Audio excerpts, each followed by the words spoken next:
Hello, and welcome to Round Glass. My name is Tatum Barnes, and thank you for joining me for this meditation on the wisdom of children. Today, we're exploring the theme of the power of inclusion, the import of inclusion in general. Hopefully, we get to meditate and reflect a little bit on how important being included was to kids, to us in our past, in our childhoods. We get to think about what inclusion means for us here and now as adults, as young adults, as meditators. And it is the last session in this series, so though it pains me, we'll end on a holistic note, a collected note as we come back to our home within and we bring together the disparate parts of ourselves. But before I touch on all of these things, I'm excited to get into the conversation. I want to ask you something that's may seem a little random, maybe from left field, but I'm curious to see. So if you feel so moved, please tell me in the comment section below, what is your most memorable childhood injury?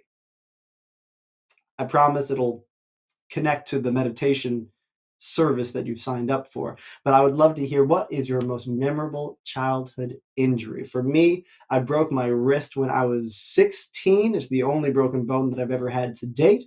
Maybe the only one. I didn't enjoy it that much. And it was my second ever official track race.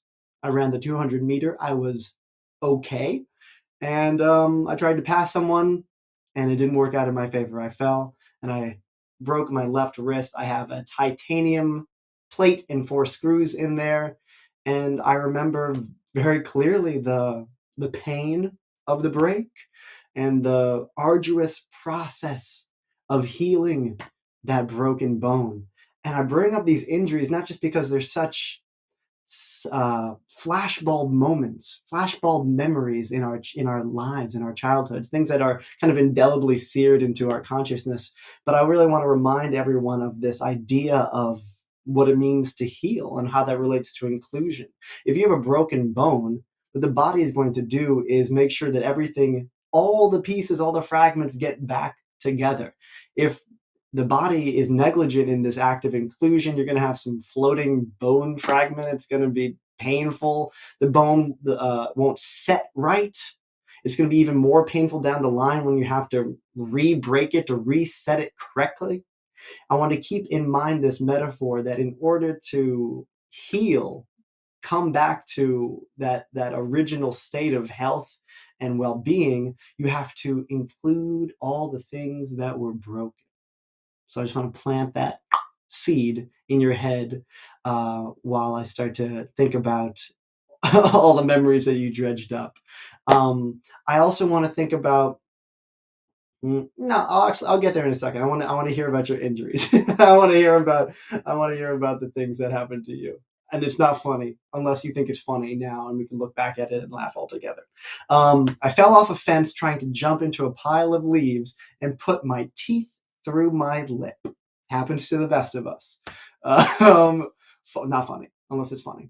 Falling in the rapids of Colorado River while kayaking. Luckily, only a few bruises and a cut lip, but definitely the most memorable. That does sound exciting. Broke my shoulder running. It was the worst. All right. So people who can't run, I'm right with you. Fractured my heel sliding down the banister. I guess there's a reason why teachers tell us not to do that. Fair enough. I slid across the icy porch face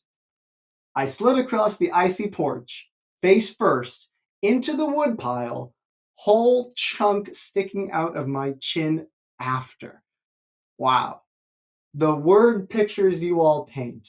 Amazing. And I apologize for anyone who has deep empathy, who is able to really feel those injuries. It's fine. We all survived. We all survived. So again, keeping in mind what was necessary to heal all those injuries, I also want to take a second to share with you another of my meditations about inclusion. And that's because I recently finished this job at summer camp with a bunch of 5 to 10-year-olds. And let me tell you, children have a keen awareness of being left out. And we could all remember the feeling of being a kid and recognizing that we were on the outside of something, how unfair that was, how unjust and painful it was to recognize that people had an inside joke and we were not on the in, that people had a game and we were excluded from playing it. We couldn't do it. It happens for kids as young as 4. They know the feeling, they know that it's wrong, and it hurts. It makes kids sad.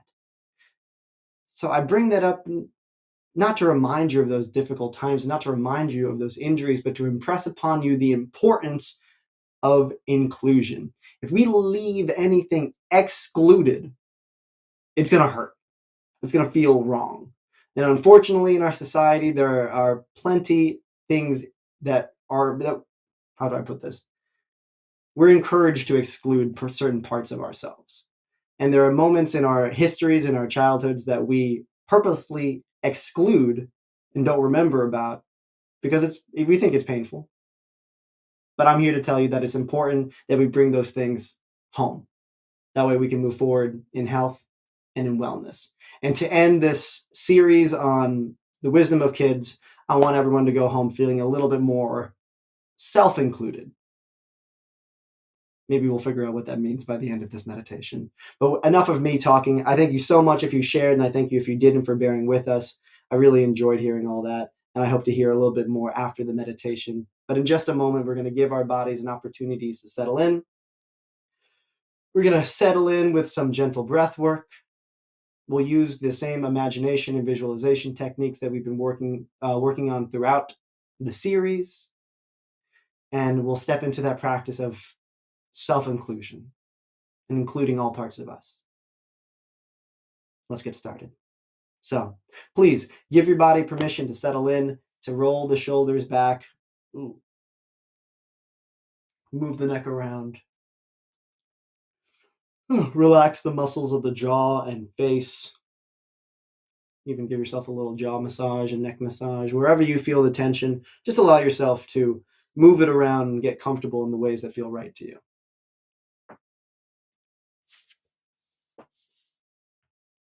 When you feel ready, I invite you to take your meditation posture with your spine long but relaxed. Feeling the vertebrae stack, but not straining so much that you're not going to be able to hold this for the next 15 or so minutes. Beginning to settle into nice, relaxed breaths.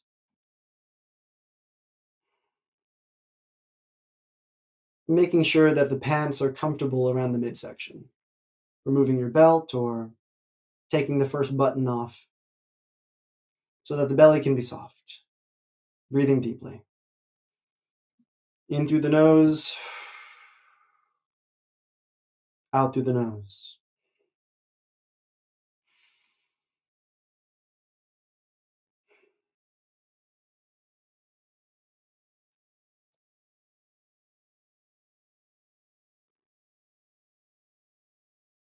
Slowly aligning your awareness with your breath, you watch it move in and out.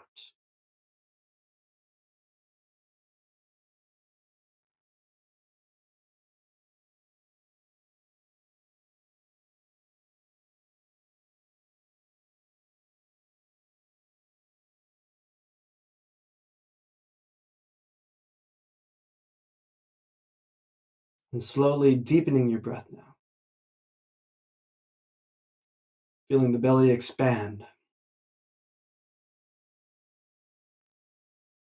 as the lungs fill up with oxygen.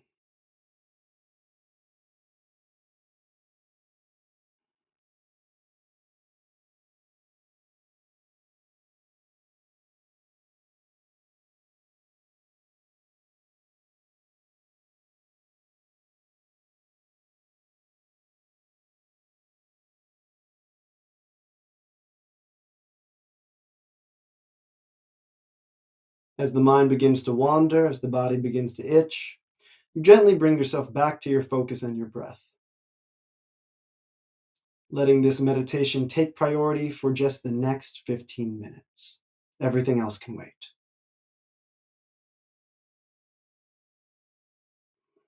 Watch your breath.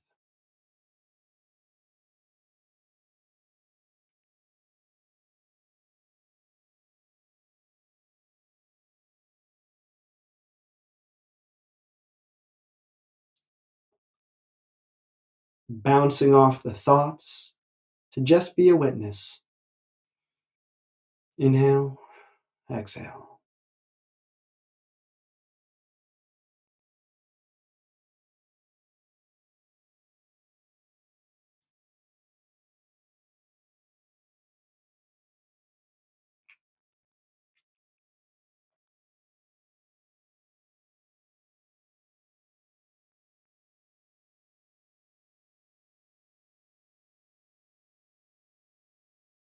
Well done.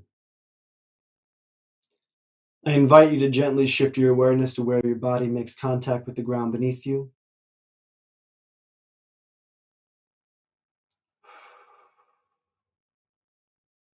Investigating the sensation in your ankles and knees and sit bones, wherever your body makes contact.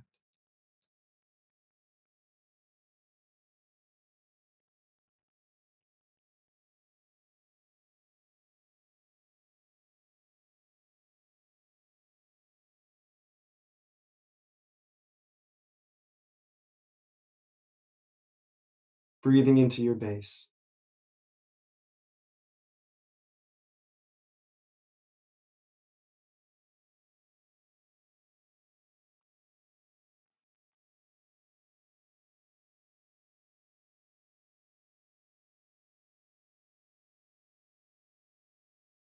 Giving yourself permission to be here, to be present.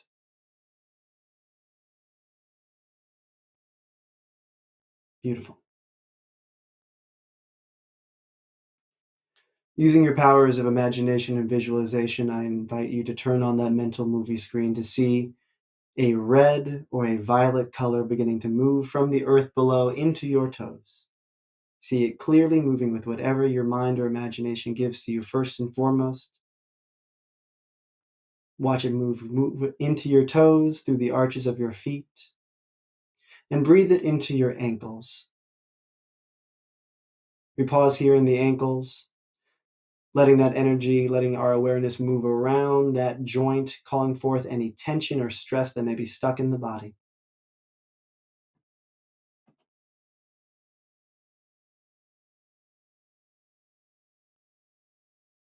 You bounce off of any sort of mental voice or ego that tells you that it is silly to imagine that what is the point of this. You investigate and see for yourself its utility. Calling to mind all of the tension that may be living in your ankles, you let it grow. There it is.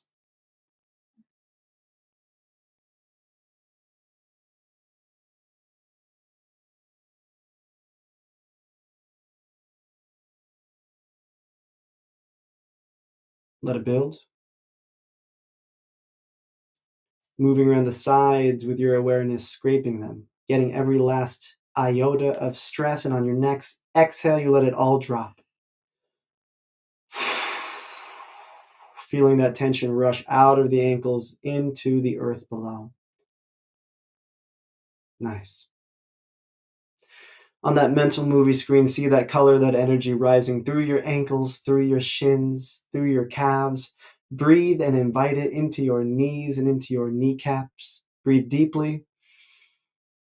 And we rinse and repeat.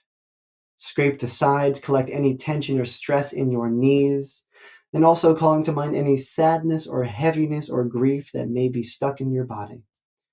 It could be from today, it could be from decades ago, wherever and whenever it's from, you call it to mind.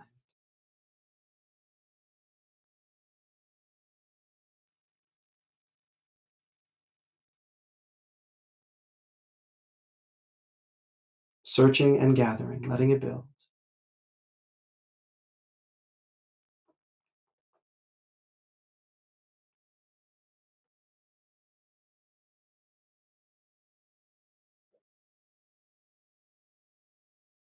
Scraping the sides, getting it all, holding it.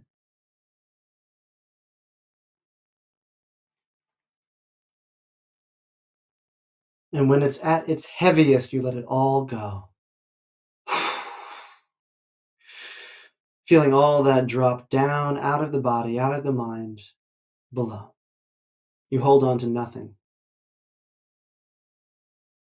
There you go. All out.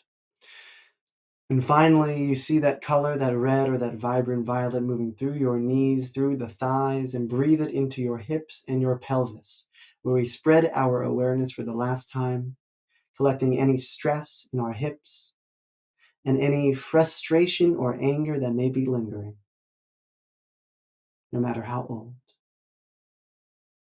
You search it out, you seek it out, you call it forth, you let it grow.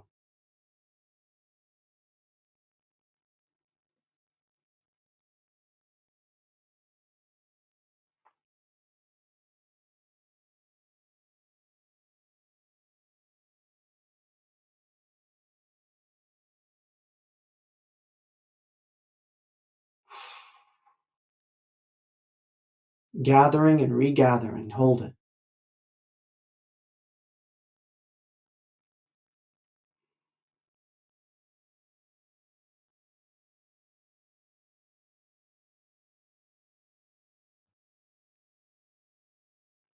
Scraping the sides, get it all.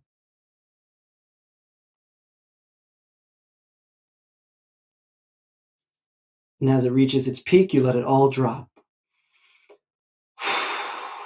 Letting the anger go, the grief is gone, the tension in the lower body is out. Breathe deeply. Feeling the legs like clear tubes of light. Your foundation for meditation.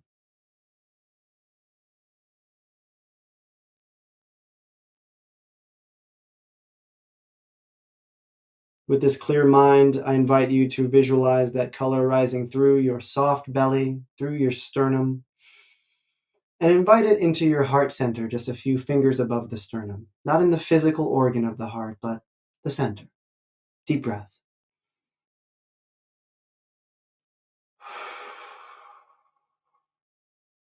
Here we make the heart soft,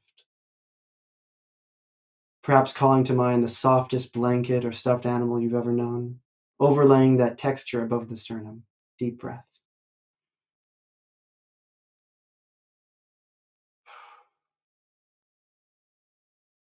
The jaw relaxes, the tongue relaxes in the mouth.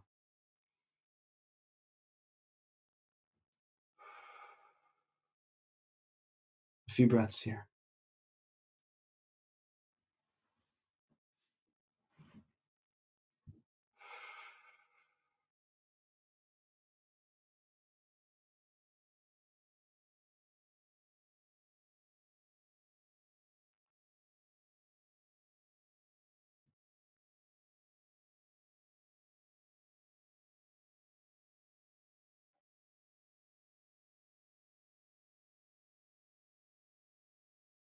Focusing and refocusing, watching your breath, softening the heart.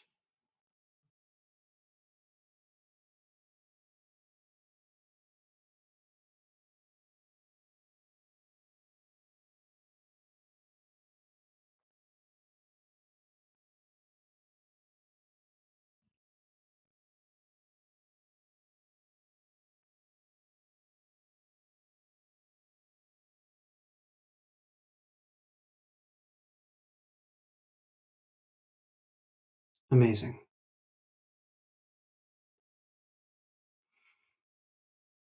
Now we can get to work.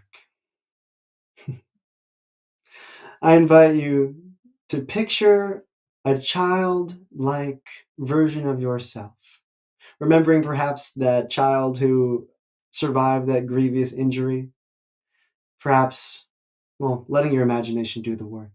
I won't tell you exactly what to picture, but trust what your imagination gives you. However old you show up as, in whatever outfit, with whatever emotion on your face, you call to mind that child version of yourself, and you overlay that image over this soft heart.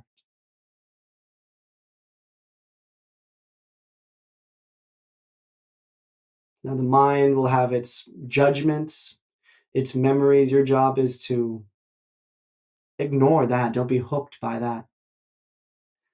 Stay in this soft place of acceptance in the heart. Breathe deeply, just bearing witness to this image. As the heart begins to harden, you keep it soft.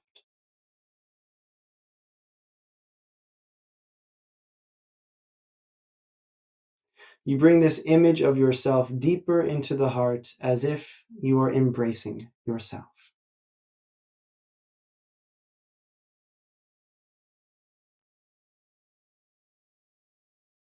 Moving deeper.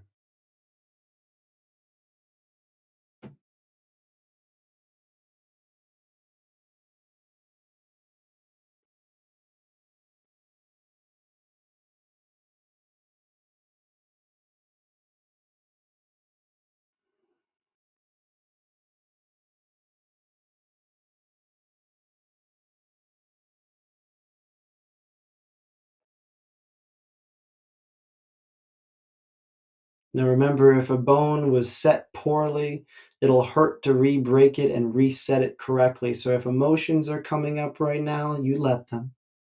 There may be some discomfort associated with this. Your job is to not get hooked by any discomfort or hooked by any judgment or emotion. You move back into that sensation of embrace, calling to mind the image of yourself as many times as you need to refocus. Breathe deeply.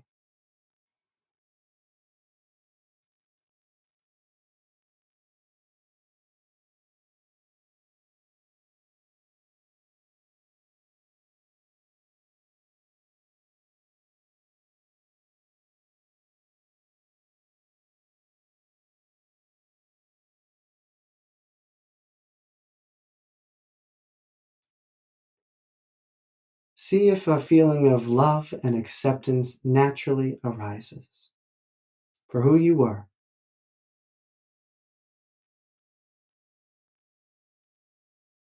And if not, that's okay.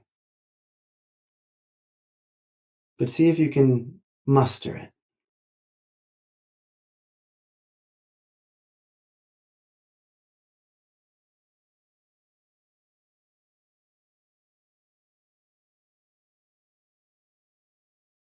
Seek to include yourself. It's the kind thing to do.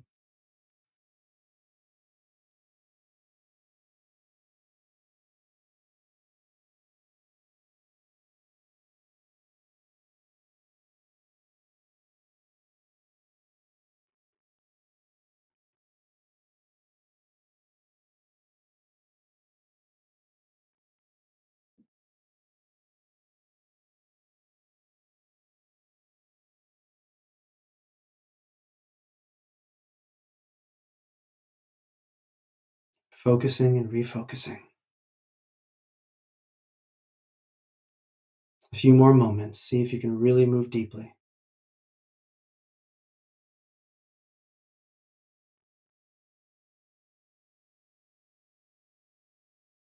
And wherever you are in your meditation, I invite you to explore this heart center. See if you can find any golden, any light, any sense of warmth, or feeling of love. However you've experienced this heart center, I invite you to spread that feeling, that color, to every cell and every atom in your body, letting no part of yourself be excluded. Feel this heartful embrace begin to take on every part of you, from the top of your head to the ears, to the chin, shoulders, wrists, fingertips, hips, toes, everything. A few more deep breaths here as you just let all of your cells and atoms take one last big drink. Soak it in for a few more deep breaths.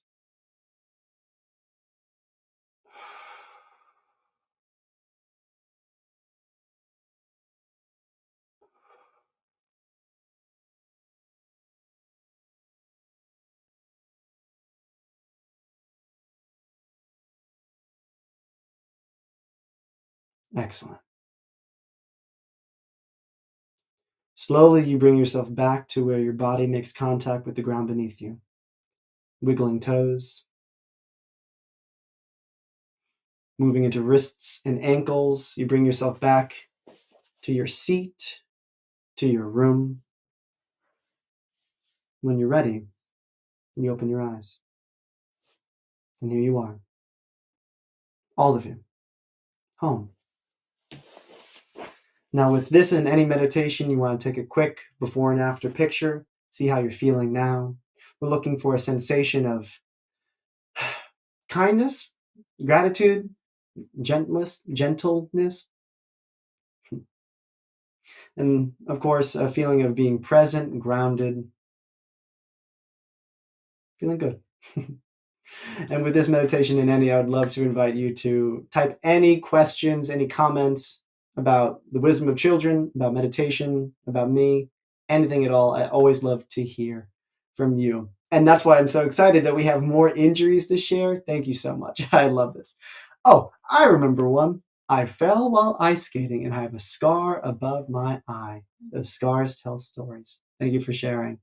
I broke my collarbone playing soccer. I played soccer from 3 to 17, but it was more of a everyone gets a medal sort of league. I didn't get hurt very often. And I was run over by a car, but only suffered a sprained ankle. Very lucky, my friend.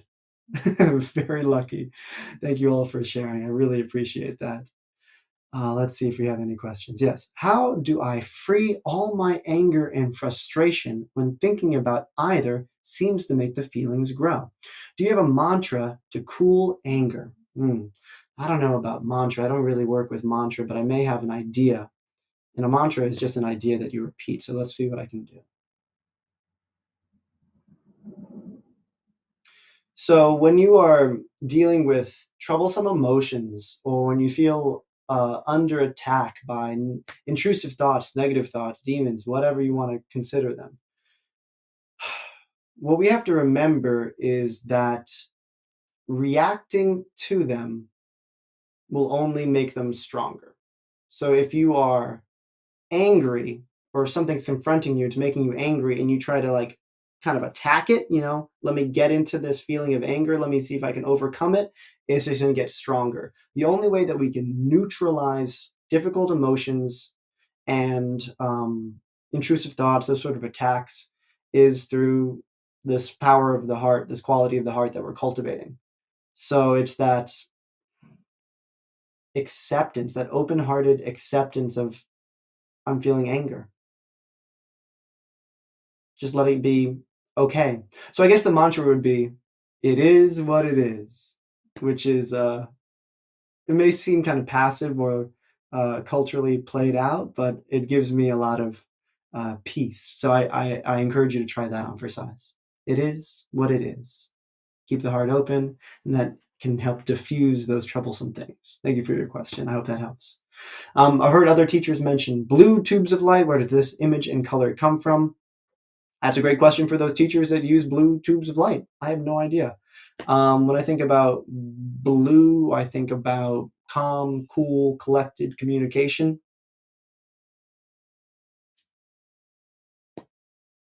I know that red and violet those are grounding colors, and that's why I use those colors. We want to set a good foundation for meditation, move through the emotions, get the lower body set up so that we can do our work in the heart and let the mind be cool. I'm sorry, I could not be more helpful with that one. During this practice, I felt like different parts of my body were mad at me or neglected, like my back and my calves. Or is this normal? Is this a message? It is normal, and it is a message. It is both. You're spot on. Like I said, there are going to be parts of us that have been excluded, that haven't really been included in our mind and our hearts. And if you remember being excluded as a kid, you may hold a grudge. It kind of sucks to be excluded. Not everyone is quick to forgive. So I'm sure your back and your calf may be a little bit stubborn, but they'll get on the right track. Just continue to show up for them and do this work of inclusion, and all this mad, spasmy muscles will soften. The body is forgiven. After all, it's all you. Thanks for that question. That was a good one. And how can I take this helpful practice off the cushion and return to this accepting, generous, and balanced state? That's a great question. How can we take this off the cushion? Let me see if I can come up with something for you. For all of us.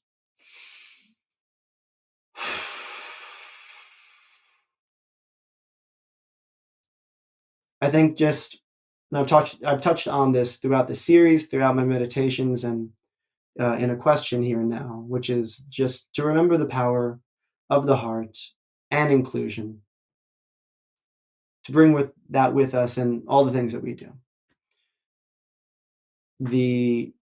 In this session, I wanted to underscore its importance for our own lives as it goes back in time, but really we want to take that to every situation.